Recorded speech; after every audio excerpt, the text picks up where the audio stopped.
Hello বন্ধুরা, আপনারা সবাই ভালো আছেন তো? আজ আমি আরও একটি নতুন গল্প নিয়ে আপনাদের সামনে হাজির হয়েছি। আমাদের আজকের গল্প অস্পৃশ্য। আপনারা গল্পটি দেখতে থাকুন, দেখা হচ্ছে গল্পের শেষে। কিরে শুভ, আজ পড়তে গেলি না কেন? আর বলিস না প্রতাপ, দিদার শরীরটা খুব খারাপ রে। ডক্টরের কাছে নিয়ে গেছিলাম। কেন রে, কি হয়েছে? ডক্টর বললেন একটা ম্যাসিভ হার্ট অ্যাটাক হয়েছে।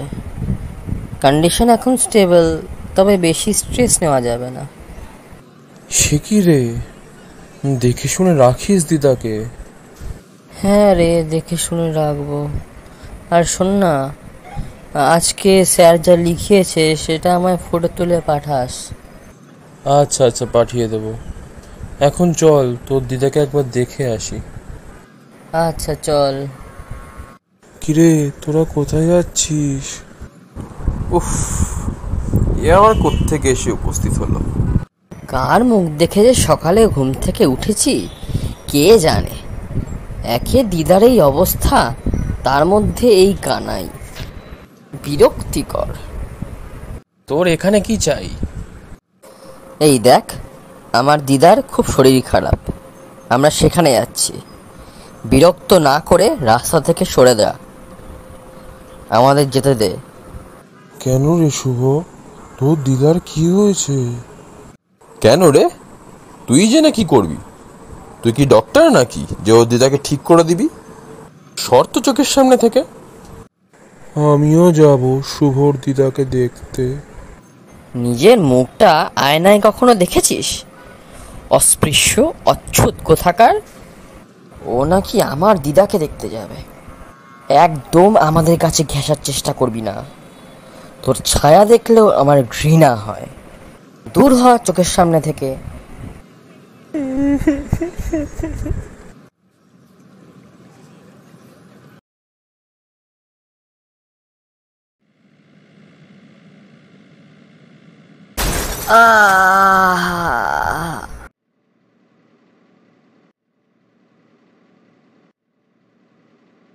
Excuse me. হ্যাঁ বলুন।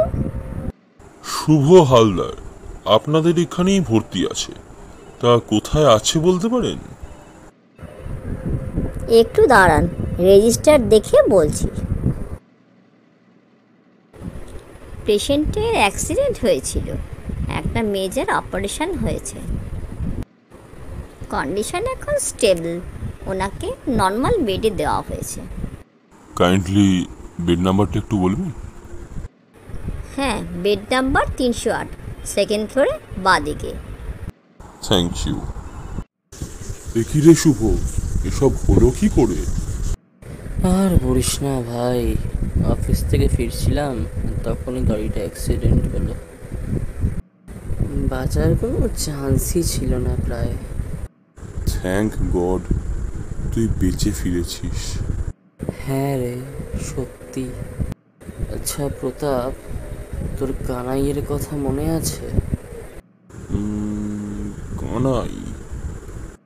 হ্যাঁ, মনে থাকবে না আবার? ওই তো ওই অস্পৃশ্যটা। হ্যাঁ, আজকে ওর জন্যই আমি বেঁচে আছি। তার মানে ঠিক বুঝলাম না তো। কানাই আমার অপারেশনটা করেছে। কি বলিস? হ্যাঁ রে প্রতাপ, ওই অস্পৃশ্য কানাই আমার অপারেশন করেছে।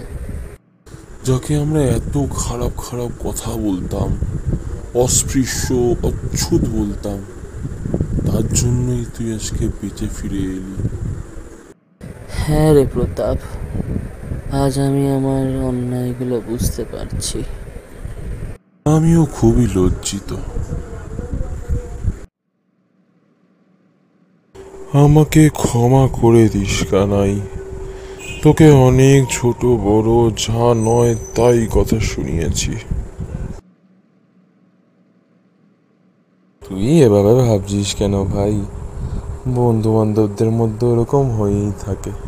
ওসব কথা ভুলে যা, সবার মনে রেখে লাভ নেই। তুই অনেক ভালো রে। আজ তোর জন্যই শুভ আবার নতুন জীবন পেল। বন্ধু হয়ে বন্ধুর জন্য এটুকু করব না, তা কি করে হয়?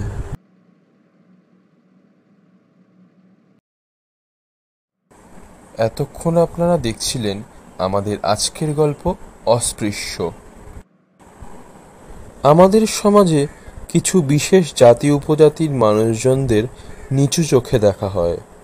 তাদের অস্পৃশ্য, অচ্ছুত আখ্যা দিয়ে সমাজে একঘরে করে রাখা হয়। তারা বিভিন্ন সুযোগ সুবিধা থেকেও বঞ্চিত হয়।